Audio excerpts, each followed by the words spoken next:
Hey there, welcome to My Green Pets. I'm William Green and we're in my apartment where we're going to look at a couple of the orchids that I have here, and then we're going to head on over to the greenhouse and do our weekly update from the greenhouse and see what kind of exciting things are developing.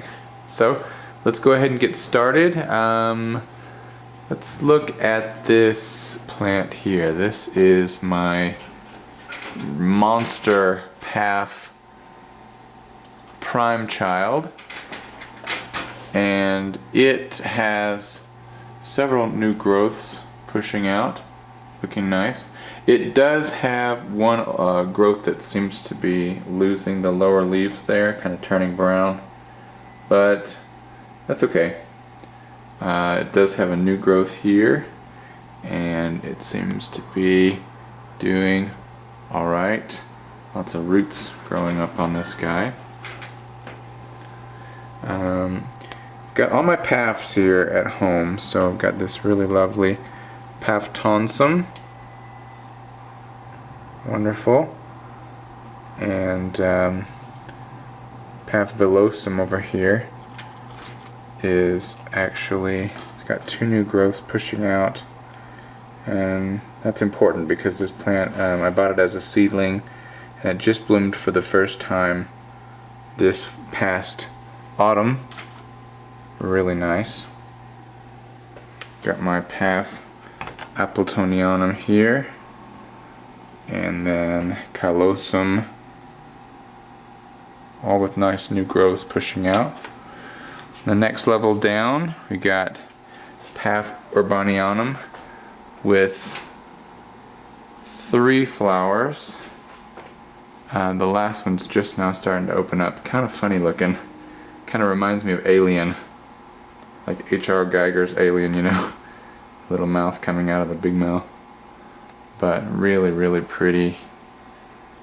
And then got venustum down here, just a little seedling, but doing okay.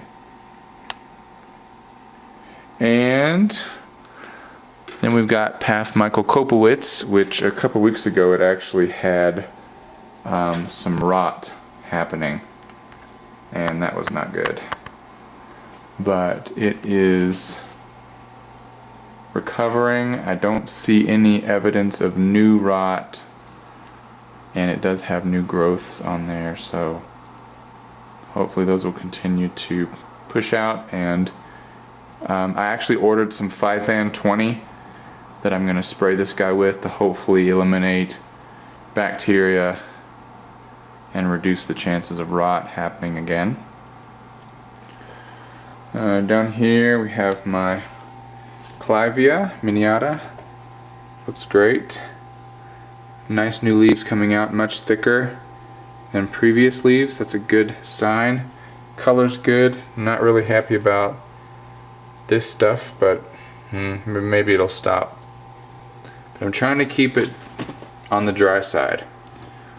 Next to that we got this big Phalaenopsis, and I'm actually experimenting trying to get this spike to come over to the stake so that I can stake it up, but it's getting a little twisty. It really wants to grow towards the window and I'm not letting it, so it's putting up a little bit of a fight, but I think we're almost there.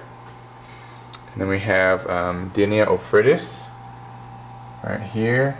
Nice flowers on this guy, and it's got new growths coming up too, so that's going to be cool. And then finally we got Cattleya rex, and Cattleya rex is got a seed pod on it, and I'm hoping that it is going to pop open here in the next few weeks so that I can collect the seeds and send them off to the lab and be done with this whole process. And then I actually repotted it yesterday in an orchid pot, a clay pot, and granite, and I cut off a bunch of the old dead roots, and hopefully that new growth will be putting out new roots shortly. So that's it for the apartment. Let's go over to the greenhouse and see what's happening over there. Hey guys, welcome to the greenhouses at Fantasy Orchids, where I rent a small space to keep the plants that just I don't think would be able to survive in my apartment, or they would not do very well, let's put it that way. But they do really well here. Let's start out with everybody's favorite Hal, the Bulbophyllum echinolabium. And guys, it's got 3 spikes on it. I think at this point it's going to be in bloom all the time. Although a couple of the spikes look like the buds have already synchronized, so the newest spike and then the first spike, actually, you can see the little green bud pushing out. It's about the same stage, so those two should bloom at the same time. This one's a little further along. It's got a flower open now, and then the next bud is actually a little further along, but I'm still thinking that at some point all 3 will be synchronized. Now right in front of Hal we have the 3 catasetum types in my collection, and man, these started growing really early, like in early February. I had them in a bright south-facing window at work for about a month and a half, and they really took off. Also, last year's growths were so big that they've really been able to fuel them through the dry period. Now this plant, up until a few weeks ago, this plant was known as SVO6728. It didn't have a name, but several of them have come out so beautiful that Fred Clark has actually named it, so this is now called Desert Davison. This Bulbophyllum wendlandianum gave us a nice little show about a month and a half ago, but it's looking pretty shrivelly right now, and the new pseudobulbs should be taking care of that by putting out some new roots pretty soon. And Bulbophyllum medusae actually is putting on tons of new growths, and last year it looked like it was going to have several spikes on it, and they didn't actually end up blooming out. So this year I think I'm going to try to keep it in a warmer place when it's spiking season. Now here's a Stanhopea oculata, and it's got 3 nice new leaves coming out. Hopefully they're not going to develop spots on them, but if they do, I'll just spray them with Fisan and see what happens. Next door is Bulbophyllum lobbii, and it's got 2 new growths on it, and also those look good, no spots as of yet. And also this little protrusion here, little nubbin, that looks more like a spike to me than a new growth, so this one actually might be flowering soon. That'd be pretty cool. And then right in front of it we have Vanda falcata that is coming up on its bloom season. It's been growing there nice and quietly all year, but if you look in the crevices between the leaves, you'll see the little flower spike just starting to push out. Right behind these guys, this is the Dendrobium Country Girl, and the stress of repotting has caused it to push all of these keikis out, which is funny. I wonder if I should twist them off and have a giveaway of Dendrobium keikis. Now Phalaenopsis schilleriana gave us a beautiful display a few months ago, but it is actually battling some kind of what I think looks like a fungal infection, and it seems to be actually spreading on that leaf on the far right there, and I wouldn't be surprised if that leaf ends up biting the dust. Alright, well, to finish up, let's just do a quick look over the Cattleyas.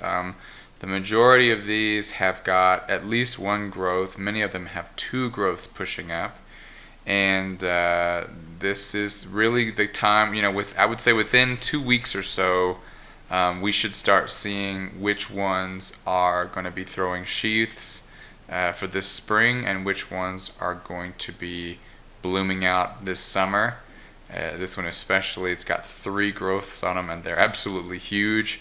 I would be very surprised if none of those spike or have a sheath, but we'll see. These are some much smaller ones. They're not going to be flowering for several years. This one actually bloomed last year, but this year's growth is a little smaller because it suffered some root damage at the hands of yours truly. This is José Martí putting out a new growth that maybe will bloom next spring. I don't know. I certainly would like that. It's a beautiful floofy white Cattleya. And then finally we got Cattleya walkeriana here with 2 new growths, and the roots are visible. You can see a little flash of white there amongst the granite rock. and just keeping a close eye on this little guy, and hopefully one of those new growths will put out some flower buds, but no expectations.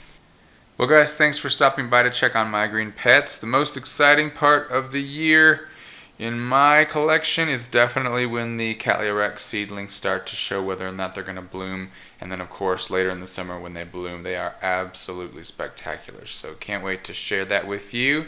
Hope you guys are doing well, and we'll see you next time right here on My Green Pets. I'm William Green. See ya.